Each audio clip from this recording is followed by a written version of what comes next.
Aloha kako, I'm Chef Gooch and you're watching KTA Kitchens. Today we're going to be making a lemongrass curry chicken flatbread with some house pickles. We have 2 pounds of boneless skinless chicken thighs. We have 1 small onion that's been chopped, about 4 to 6 pieces of garlic cloves that have been chopped, 4 to 6 pieces of lemongrass stalks, 1 piece of Thai or Hawaiian chili pepper, 1 piece of kaffir lime leaf that's chopped, a tablespoon of shoyu, half a cup of sugar, a tablespoon of salt, and a tablespoon of hot madras curry, and a teaspoon of turmeric or olena. A question that's often asked is, how do we prepare lemongrass? It's hard, fibrous-y, it's stocky, almost looks like California grass. It's really easy. So we've got the hard outer leaves. We've got this really, really intensely dense and hard stalk. So with our knife, we're gonna take the back off, just like that. You wanna use the back of your knife now. You don't wanna use the tip or you're gonna ruin it. Back here is where you wanna really get in on it. Take it off like that. Like so. Okay. Take this part, throw it away. And now it's just the first couple outer leaves here. You see, if you can take a good look, it's outer, it's kind of almost, it's got this natural powder to it, and it's really tough.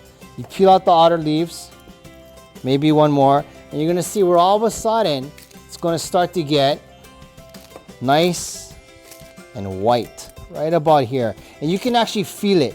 It won't be as tough. Like so. You know, lemongrass is incredibly easy to grow. It's almost like a weed. It is a weed. You can take a bunch, stick it in your ground. This stuff right here, go ahead and you can actually get a pot of water on. You can get it up to a boil. Throw it right inside with like a piece of ginger. You got lemongrass tea. Once we got our lemongrass cleaned, like so, you can take it. I'm going to take the hard end off one more time. There's a little bit more. Just like that. And now you can go ahead and cut it across against the grain. Real thin. Yeah? Just like that.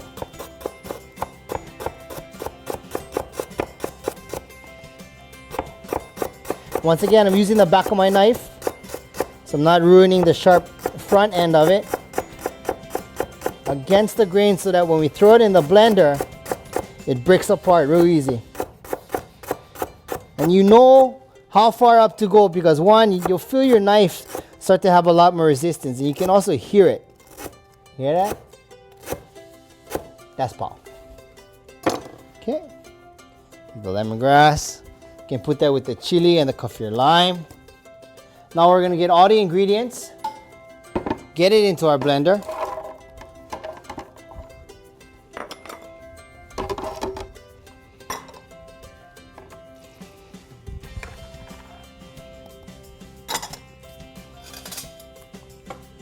All of our sugar, good dose of salt, and that's it. Now remember, when we make our marinade, especially with this lemongrass chicken, the turmeric or olena and the curry powder is not a lemongrass.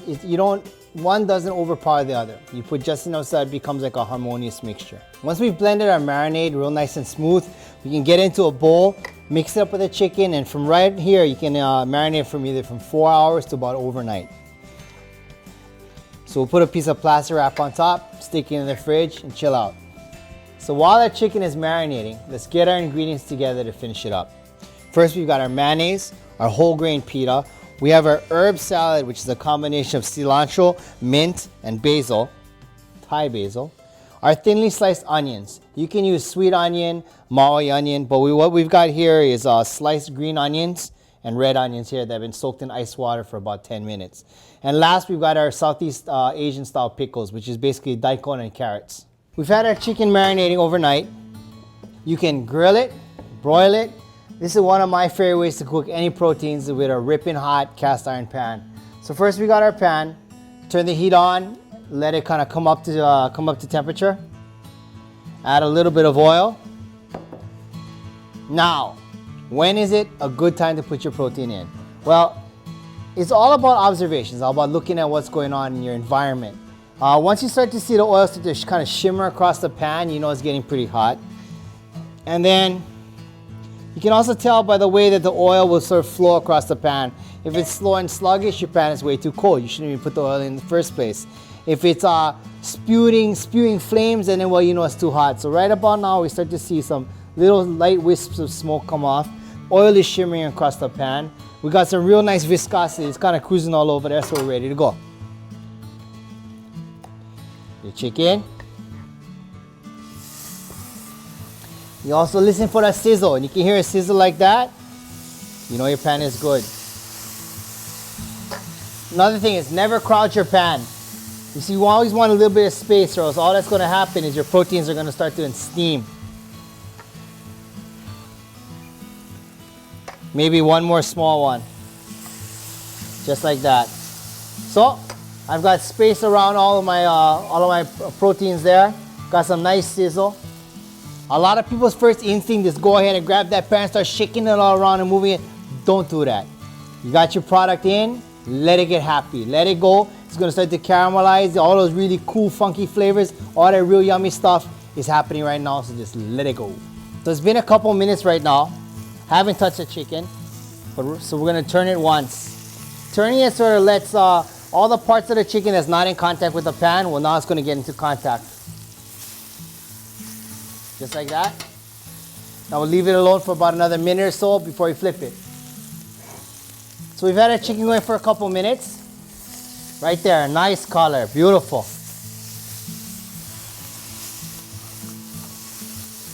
At this point, you can kind of feel it.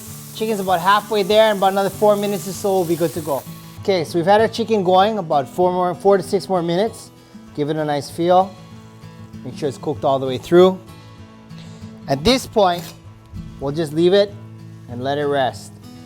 Letting your meat rest is a really important part of cooking, because what it does is that the high heat forces like all the juices and all the moisture inside. When you take it off the pan, all the juices kind of need to redistribute through the protein again. So you need to let that muscle rest. You ever taken a steak, you're in pulehu steak, you take it off the grill, you throw it on your cutting board, you cut through it, and then it just bleeds out all over the place? It's because you never let them rest. So once we let our chicken rest, you just slice it up. And off to the side here, we've got our pita that's been toasting. All right, so to finish it up, a little bit of mayonnaise for moisture. And fat. Fat is your friend.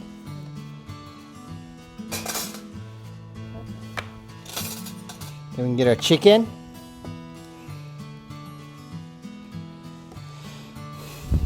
And you know, best thing to drink with this is a cold beer. Can't go wrong. Ice cold. Real cold. Maybe 2. Okay. Pickles. Our onions. Give them with onions, no scared. Lastly, our herbs. And just rip them up. Just give it a quick, just go.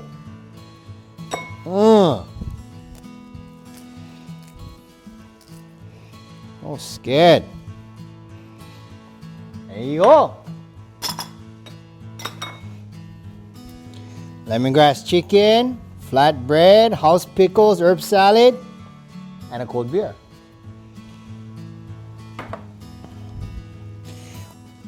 This is something that, you know, you can marinate it, can, you know, put it away, and everything can be done ahead of time. So come, you know, was it Monday Night Football or whatever, it's all easy to go.